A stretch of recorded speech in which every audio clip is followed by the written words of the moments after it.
Ertugrul Ghazi واقعی ایسے ہی ہے آج کل بچے بچے کی زبان پر یہ نام، اور انفارچونیٹلی یہ ایک ٹرینڈ بن چکا ہے کہ ہم اپنی تاریخ سے خود ہی بے خبر ہیں، اور یہ ایک ایسا کردار ہے جو بے انتہا دلیر تھا۔ Look at the time in which he was born. آپ اس ماحول کا ضرور جائزہ لیں جس کے اندر ایسے کرداروں نے جنم لیا۔ جی صاحبزادہ صاحب، آج کل یہ ایک ٹی وی سیریل بہت پاپولر ہو چکا ہے پاکستان میں بھی، ارطغرل غازی کے نام سے ہے جی جی تو آپ اس کی زندگی کے کچھ ایسے پہلو ہیں جو ان پہ روشنی ذرا ڈالیں کہ جن پہ عمل کر کے جو لائف ہے وہ چینج ہو سکتی ہے۔ ارطغرل غازی واقعی ایسے ہی ہے آج کل بچے بچے کی زبان پر یہ نام ہے، اور ایک بہت اچھی یہ چیز ہے، ہماری اسلامک ہسٹری کا ایک چمکتا ہوا تارہ ہے، اور انفارچونیٹلی یہ ایک ٹرینڈ بن چکا ہے کہ ہم اپنی تاریخ سے خود ہی بے خبر ہیں۔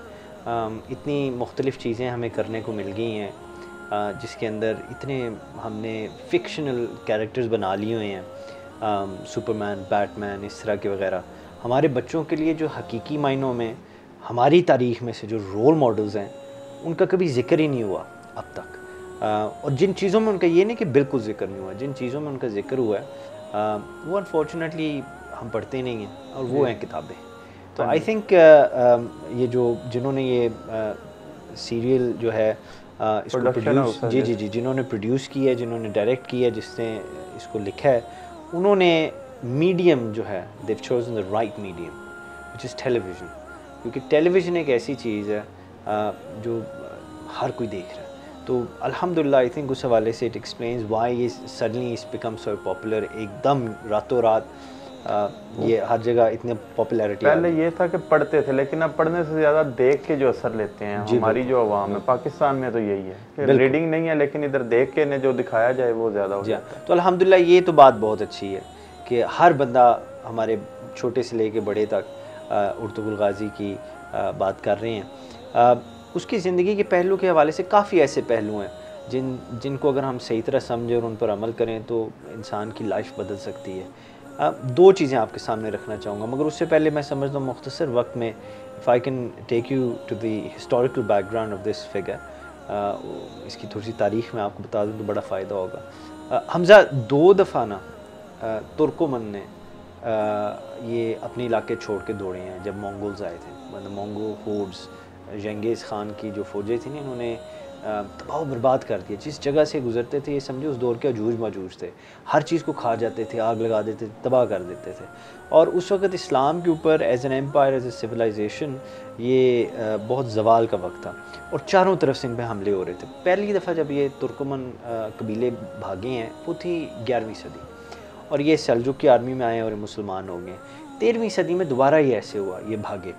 13ویں صدی میں جو قبیلہ تھا نا کیے کا، یہ تھا سلمان شاہ کا، یعنی ارطغرل کے والد کا۔ ارطغرل جو تھا یہ اس قبیلے سے تعلق رکھتا تھا، غالباً یہ 3 بھائیوں میں سے ایک تھا۔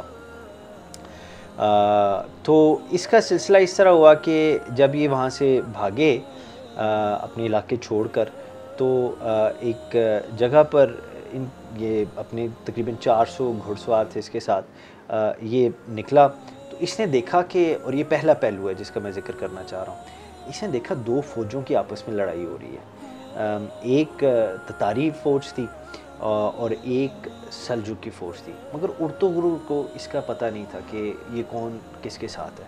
What he saw was one of the side was losing، ایک جو فوج تھی وہ بری طرح سے ہار رہی تھی، نہ جانتے ہوئے کہ وہ کون سی سائیڈ ہے۔ ارطغرل نے جا کر اس کی مدد کی جو ہار رہے تھے۔ حمزہ اس کو کہتے ہیں دلیری، شیولری۔ شیولری انفارچونیٹلی آج کل آپ کو بہت کم بندوں میں اپنے معاشرے میں نظر آتی ہے، اور یہ وہ بندہ ہے، اس نے جا کے ہارنے والی سائیڈ کی مدد کی اور وہ جیت گئے۔ اٹ جسٹ سو ہیپنڈ کہ وہ جو ہارنے والے تھے اس سلجوق ایمپائر، اس سلطنت سے تعلق رکھتے تھے، سلطان علاء الدین جو تھا اس کی فوج تھی جس کا راج اس وقت قونیہ میں تھا۔ انہوں نے انعام کے طور پہ ان کو زمین دے دی سغد میں۔ سغد کے اندر انہوں نے جب اپنا ڈیرہ شیرہ لگا لیا، اینڈ دے اسٹیڈ دیر، اور ان کا سارا سلسلہ شروع ہو گیا۔ اس کی زندگی کا جو دوسرا پہلو ہے، پہلا پہلو تو شیولری، دلیری، اللہ کے سوا کسی سے نہیں ڈرنا چاہیے، مظلوم کی مدد کرو، آپ کے سامنے ظلم ہو رہا ہو تو اس کا اپنا جو ظالم ہے اس کے سامنے کھڑے ہو، اور ہماری تاریخ بھری ہوئی ہے ایسے کرداروں میں سے، جن میں سے یہ ایک کردار ہے ارطغرل غازی. اور یہ ایک ایسا کردار ہے جو بے انتہا دلیر تھا، اور اس کی دلیری کا یہ ثبوت ہے کہ اس نے اس کی مدد کی جو ہار رہے تھے، اس کے بدلے میں اس کو یہ انعام ملا. دوسرا جو اس کا پہلو ہے وہ ہے حمزہ سیانوں کے ساتھ بیٹھنے کا، حکمت حاصل کرنے کی کوشش کرنا. آپ دیکھ لیں، اور اس کے لیے تاریخ کا تھوڑا سا اور آپ کو مجھے بیک گراؤنڈ میں بتانا چاہوں گا. آپ یہ دیکھ لیں کہ ارطغرل کے اس سیریل کے اندر بھی، ویسے بھی اگر آپ کتاب پڑھیں، ایک بڑی اچھی کتاب ہے جس کا بھی میں مینشن کروں گا، یہ اللہ کے فقراء صوفیہ کی بیٹھک بہت کرتا تھا، جو اللہ تعالیٰ کے نیک برگزیدہ لوگ تھے ان کے پاس بہت بیٹھا کرتا تھا، اور ان سے جو اس کو حکمت حاصل ہوتی تھی پھر اس پہ عمل بھی کرتا تھا. شیخ الاکبر شیخ ابن العربی رحمۃ اللہ تعالیٰ علیہ کا بہت ذکر آیا کہ ان کے ساتھ اس کی ملاقات تھی، اور یہ سارا سلسلہ، اور وہ اس کے ایز اے شیخ، as a teacher, as a guide, spiritual guide, he used to lead ہم and he used to point in the right direction for ہم، and he based Ertugrul used to base his decisions, اپنے فیصلے ان کی بتائے ہوئے حکمت والی باتوں پہ کیا کرتا تھا. تاریخ کے حوالے سے ایسی کوئی بات موجود نہیں ہے، حالانکہ جو سیریل بنایا ہے اس کے اندر اٹس بٹ ڈفرینٹ، مگر تاریخ میں ایسی بات موجود نہیں جہاں ارطغرل کی شیخ ابن العربی سے ملاقات ہوئی ہو. مگر یہ بات ضرور ہے کہ شیخ ابن العربی ارطغرل اسی ایک دور میں ہی تھے، یہ کنٹمپریری سے ایک دوسرے کے، مگر اٹس ناٹ پروون، کوئی ایسا ریکارڈ نہیں ہے جو پروو کرے کہ ان کی ملاقات ہوئی تھی. مگر یہ ضرور ہوا تھا کہ جن کے پاس ارطغرل بیٹھتا تھا وہ شیخ ابن العربی کے مرید تھے. اگلی جو بات میں آپ کو بتانا چاہتا ہوں اس پہلو کو صحیح طرح سمجھنے کے لیے، حکمت حاصل کرنے کے حوالے سے، کیونکہ ارطغرل نے جو کیا اس نے صرف ایک فاؤنڈیشن سیٹ کی تھی سلطنت عثمانیہ کی. اصل جو کردار ہے نا وہ اس کا بیٹا عثمان ہے، عثمان شاہ. اس کے حوالے سے دو اس کے خواب بہت مشہور ہیں. ایک خواب یہ تھا کہ ایسے ہوا کہ یہ کسی مسلمان کے گھر میں ٹھہرا، اور رات کو جب یہ وہاں آرام کرنے کے لیے گیا تو وہ جو مسلمان تھا اس نے نا اس کے کمرے میں ایک کتاب رکھی. تو عثمان نے پوچھا یار یہ کیا ہے؟ اس نے کہا کہ یہ قرآن ہے. تو اس نے بڑا ادب کیا عثمان نے قرآن مجید کا، اور ساری رات کھڑے ہو کے اس نے پڑھا تاکہ اس کی بے ادبی نہ ہو. سوچا کہ بیٹھ کے پڑھوں گا تو بے ادبی ہو جائے گی، یہ اس کا اپنا ایک معیار تھا، تقاضا تھا احترام کا، ادب کا. اس نے کھڑے ہو کے قرآن مجید کی ساری رات مثلا اس کا مطالعہ کیا. کہتے ہیں کہ جب وہ فجر کے پہلے سحری کے ٹائم ڈان جب وہ سویا، اس کو ایک خواب آیا. خواب کے اندر اس نے ایک فرشتہ دیکھا جس نے اس کو یہ پیغام دیا کہ اللہ سبحانہ وتعالیٰ تمہارے پہ بڑے راضی ہیں اور تمہارے لیے سلام بھیجتے ہیں، اور تمہاری نسلوں پر اللہ کا کرم ہوگا. یہ بڑا ایک انٹرسٹنگ چیز ہے، کیونکہ قرآن مجید کے احترام کرنے کی وجہ سے کتنا بڑا اس پہ اللہ تعالیٰ کی طرف سے ایک کرم ہو گیا. دوسرا جو خواب اس کو آیا وہ یہ آیا کہ اس کا بیک گراؤنڈ یہ ہے کہ وہ چاہتا یہ تھا کہ اس کی شادی ہو شیخ عبدالی تھے ایک، جو اس وقت کے قاضی بھی تھے، اور وہ شیخ ابن العربی کے مریدوں میں سے بھی تھے. یہ چاہتا یہ تھا کہ اس کی بیٹی سے اس کی شادی ہو جائے. وہ مان نہیں رہے تھے. پھر اس کو خواب آیا کہ اس نے رات کو دیکھا کہ شیخ عبدالی کے سینے میں سے ایک چاند نکلے اور اس کے سینے میں آ گیا. اور پھر اس نے دیکھا کہ اس کے پیٹ میں سے ایک درخت نکلا ہے جس کی شاخیں پوری دنیا میں پھیل گئی ہیں. اس نے صبح اٹھ کے جا کے جب شیخ عبدالی کو یہ خواب سنایا تو انہوں نے بڑی خوشی کا اظہار کیا. انہوں نے کہا اور اس چیز کو سمجھے accepted as a sign from اللہ سبحانہ و تعالیٰ، اور انہوں نے اس چیز کو ایک اشارہ سمجھتے ہوئے اپنی بیٹی اس کو نکاح میں دے دی. اب غور طلب بات یہ ہے، ارطغرل غازی صوفیہ کی صحبت میں رہتا تھا، عثمان شاہ ایک صوفی کی بیٹی کے ساتھ اس کی شادی ہوئی تھی، صوفیہ کی صحبت میں رہتا تھا. سلطنت عثمانیہ کے اندر صرف ان دو مثلا کیریکٹرز کے دور کے اندر نہیں، ان دو فگرز کے دور کے اندر نہیں، سلطنت عثمانیہ کے جتنے بھی حکمران تھے ان کے آپ تاریخ اٹھا کے پڑھ لیں، اس کے اندر صوفیہ کا بڑا اہم کردار رہا ہے، بہت اہم کردار رہا ہے. ارطغرل، عثمان شاہ، ان کے دور کے اندر صرف شیخ ابن العربی نہیں تھے، شیخ مولانا رومی بھی تھے، یہ بھی اسی دور میں تھے.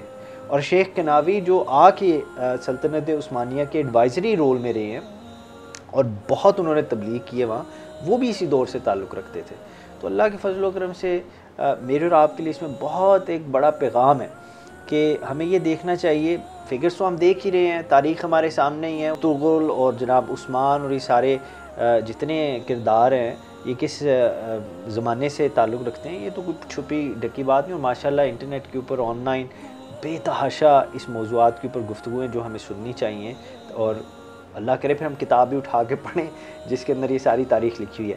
مگر ایک جو بات ہے جو میں as a message, as a پیغام آپ تک پہنچانا چاہتا ہوں, جتنے بھی ہمارے ویورز بھی ہیں, کہ look at the time in which he was born.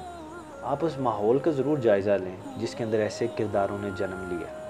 Ertugrul ہو, عثمان ہو, یا ان کے آگے اولاد ہو, یہ صوفیہ کی صحبت میں رہی ہے. انہوں نے شیولری یعنی دلیری کا مظاہرہ کیا ہے, اللہ کے سوا کسی چیز سے نہیں ڈرے.